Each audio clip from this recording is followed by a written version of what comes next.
जय हिंद दोस्तों। तो स्वागत है फिर से हमारे एक नई वीडियो में। आज हम फिर से लेकर आए हैं आपके लिए। हम अपने चैनल पर जीके के विषय से महत्वपूर्ण प्रश्न जो आपकी सही जगह पूछे जाते हैं, तो आप अच्छे से प्रश्नों को नोट करते जाइएगा। तो चलिए 1 नंबर के प्रश्न को देखते हैं।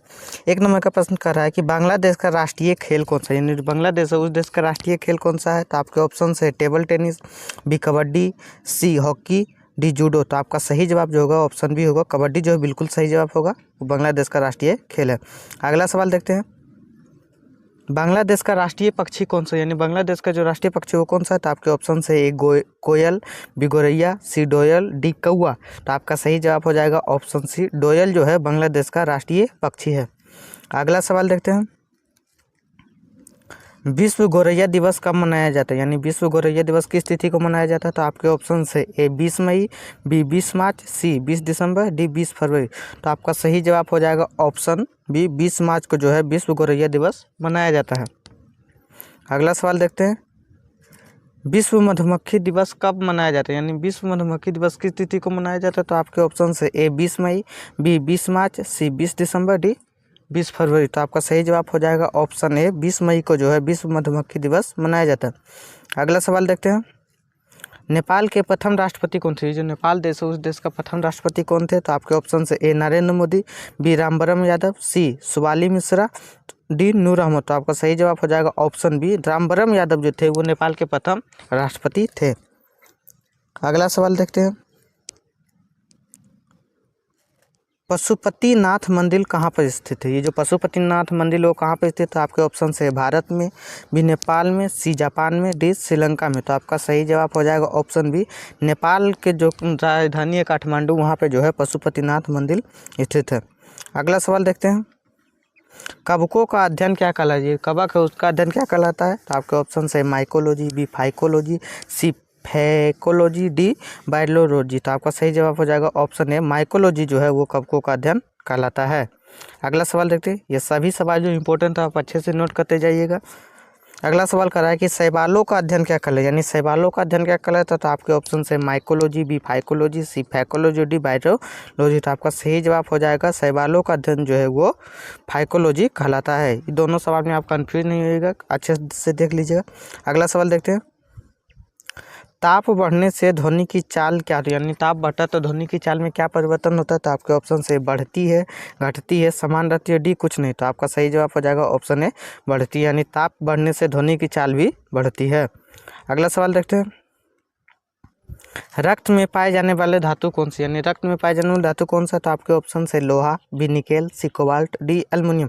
तो आपका सही जवाब हो जाएगा ऑप्शन है लोहा जो है रक्त में पाया जाता है। अगला सवाल देखते हैं। मुद्रा राक्षस नाटक के रचयिता कौन थे, यानी जो मुद्रा राक्षस नाटक है उसका रचयिता किनको माना जाता है। तो आपके ऑप्शन है ए चाणक्य को, बी मेगास्थनीज को, सी विशाख दत्त को, डी बिंदुसार को। तो आपका सही जवाब हो जाएगा विशाख दत्त जो थे वो मुद्रा राक्षस के रचयिता थे। अगला सवाल देखते हैं। प्रथम जीव की उत्पत्ति कहाँ पर थी, जो प्रथम जीव है उनकी उत्पत्ति कहाँ पर हुई थी धरती, यानी पहले सबसे जीव जो वो उत्पत्ति वो कहाँ पर हुई था। ऑप्शन है पृथ्वी पर, बी हवा में, सी जल में, डी किसी अन्य जगह पर। वैज्ञानिकों के द्वारा जल में माना जाता है, यानी सी आपका बिल्कुल सही जवाब हो जाएगा। अगला सवाल देखते हैं। पौधों के किस भाग से कॉफी प्राप्त हो, यानी पौधों के किस भाग से कॉफी प्राप्त किया जाता है। तो आपके ऑप्शन है फूलों से, बी पत्तियों से, सी फलों से, डी बीजों से। तो आपका सही जवाब हो जाएगा ऑप्शन डी, बीजों से जो है पौधों कॉफी प्राप्त किया जाता है। अगला सवाल देखते हैं। निकोटीन किस में पाया जाता है, जो निकोटीन है वो किस में पाया जाता है। तो आपके ऑप्शन है चाय की पत्ती में, कॉफ़ी के बीजों में, सी नीम की पानी में, डी तंबाकू की पत्ती में। तो आपका सही जवाब हो जाएगा ऑप्शन डी, तंबाकू की पत्ती में जो है वो निकोटीन पाया जाता है। अगला सवाल देखते हैं।